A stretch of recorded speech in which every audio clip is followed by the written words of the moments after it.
man. Janet and I are heading to the Bowie fort, the old fort, and they have a trailhead, and we're going to be hiking that trailhead. It's about 1.5 miles in, and 1.5 miles back. So ought to be a nice little hike for us.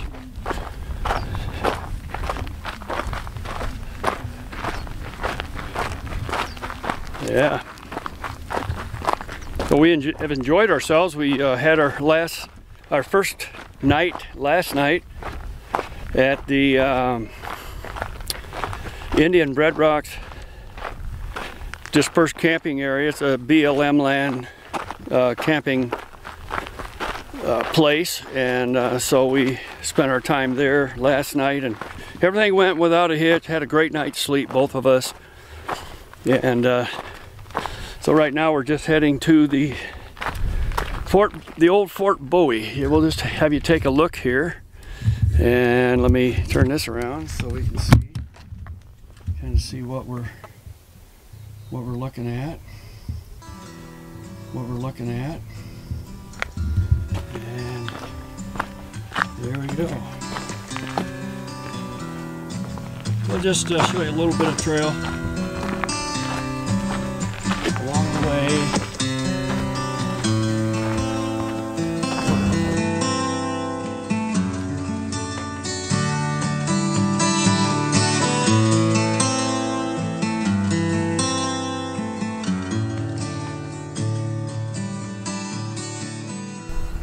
This is used to be an old cabin. Does that sign say what? Mm-hmm. Yeah, it tells you all about it. Yeah, let's see. The guy that built it or stayed in it. Okay, Millsap. Yeah, the ruin from the later period was the home of Jesse L. Millsap, 1863 to 1929, a local prospector and well digger. For years, this structure had been unidentified until a park visitor said that as a boy, he rode with his dad in a Model T Ford to visit his uncle at this cabin. Millsap perished when a dynamite charge exploded below him while digging a well. He is interred in the Bowie Cemetery 15 miles north of here. Wow. Yeah. Take a good look at this little cabin here.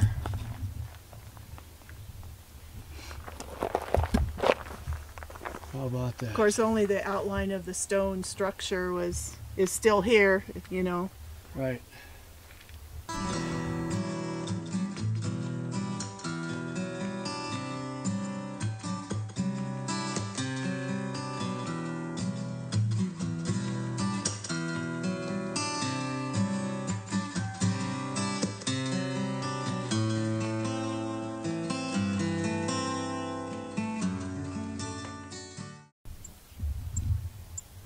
This is the base camp for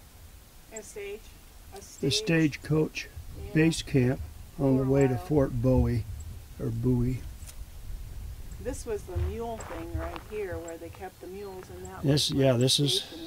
This first square is where they kept the mules. The larger one down looking toward that tree was the main staging area.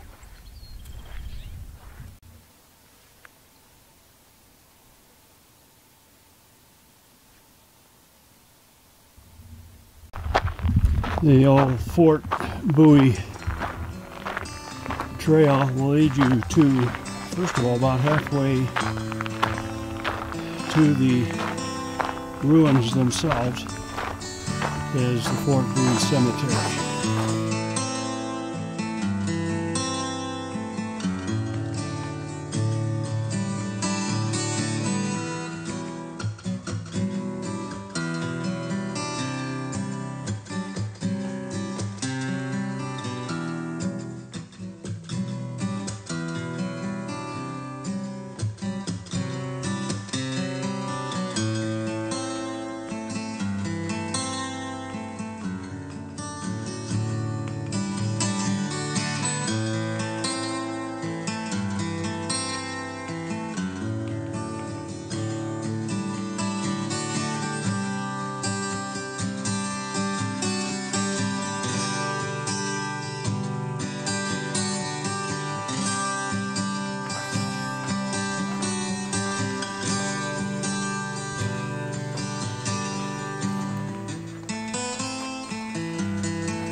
Back on the Bowie Trail, the Fort Bowie Trail. We got a little thatched teepee structure here.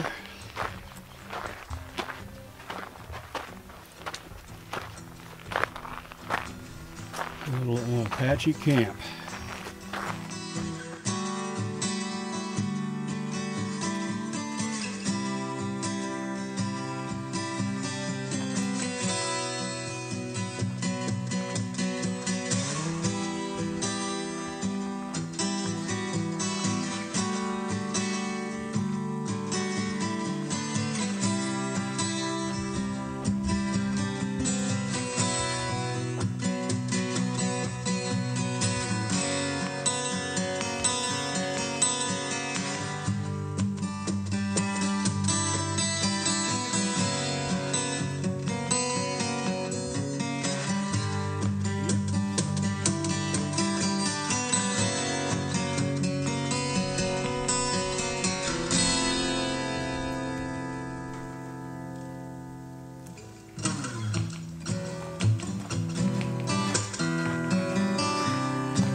Okay, we are now at the Apache Springs. Apache Spring. There's a little bit of water trickling through here, not much. I don't think there's much going over the little edge of this dam here.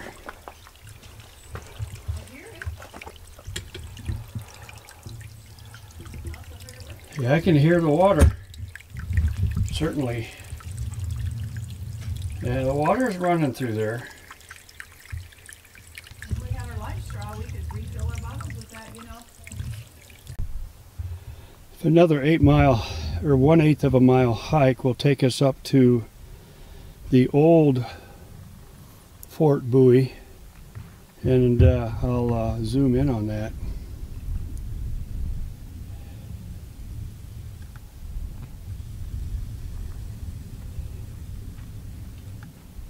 You can see the edge of the old fort ruins there.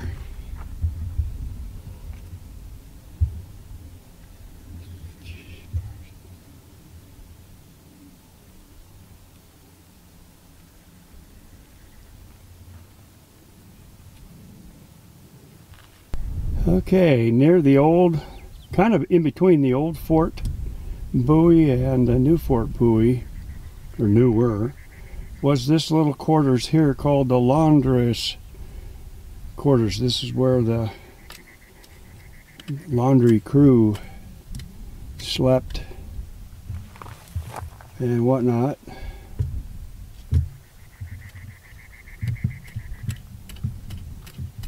Yeah. Well, here we go. Here's the Powder Magazine building, where they stored all the ammunition. Wow, how about that?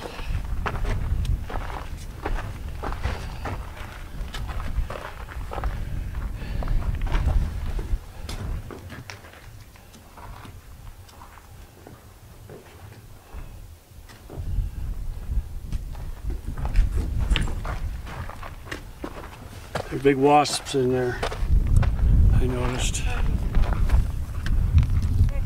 Pretty cool. Alright, here's the gun shed, which also held artillery, 1890. Alright, it doesn't look like too much, but it probably held quite a few weapons. Yep, pretty good sized gun safe.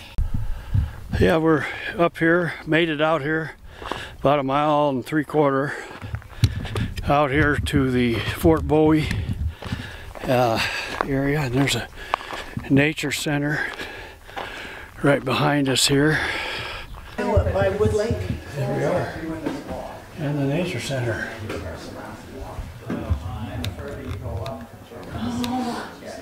Geronimo, General George Crook.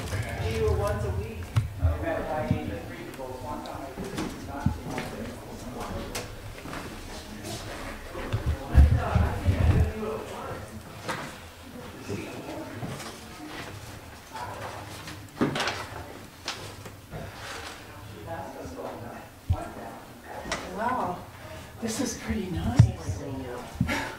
Look at this, the commanding officer's quarters. Here's a photo of the cavalry leaving Fort Bowie. The troops are escorting Geronimo's band back to Bowie Station in 1886. Here's a view from Officers' Row. This is looking northeast from the commanding officer's quarters, taken in 1885. Here from the 1880s are pictured some women and children of the Apache Nation.